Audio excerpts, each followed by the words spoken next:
हर चीज कुरान और हदीस में आपको नहीं मिलेगी, याद रखें। हर चीज बुखारी में नहीं है, हर चीज कुरान में नहीं है, हर चीज हदीस में नहीं है। जैसे जदीद मसाइल पैदा हुए हैं, जहाज पर, हवाई जहाज पर नमाज दिखाएं, कुरान और हदीस में कहां लिखा हुआ, साबित करके बताएं। टेस्ट ट्यूब बेबी बताएं। जो आज आप ऐप्स के जरिए अर्निंग करने की कोशिश करते हैं वो बताइए। इंटरनेट पे ट्रेडिंग करते हैं, दिखाएं जरा कुरान और हदीस में कहां लिखा हुआ है। नए नए ट्रेडिंग के तरीके आ गए जो नबी करीम के दौर में थे ही नहीं, तिजारत के, इन्वेस्टमेंट के तरीके, वो सब तो फिर फुकहा बताएंगे, उलमा बताएंगे।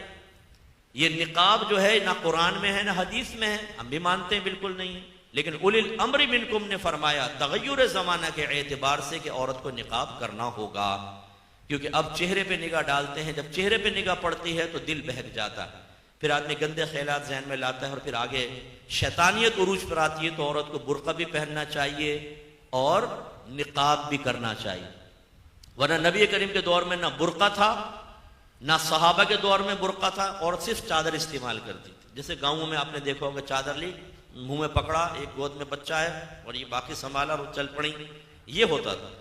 अब ये बुर्के नहीं है, इताअत करनी है, दूसरे रसूल की इताअत करनी है, हदीसों की, और तीसरी उलमा की इताअत करनी है। इसके लिए अल्हम्दुलिल्लाह आपके यहाँ मस्जिद में भी एहतिमाम है, कोर्सेज हो रहे हैं, शायद दरस निज़ामी क्लास स्टार्ट हो गई है, दरस निज़ामी की क्लासेस स्टार्ट हैं।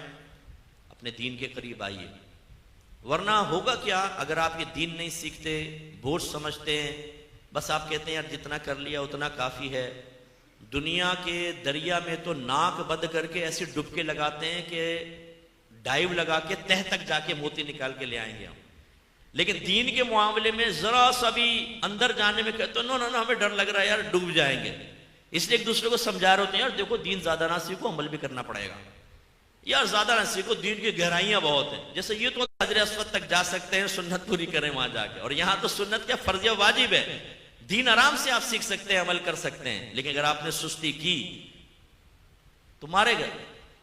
किसी ने बड़ी प्यारी मिसाल दी, एक आदमी सहरा में है, पानी नहीं है और तड़प तड़प कर मर गया, और एक आदमी दरिया के किनारे बैठा हुआ है और फिर मर गया। किसी ने पूछा कैसे मरा, उसने कहा प्यास से।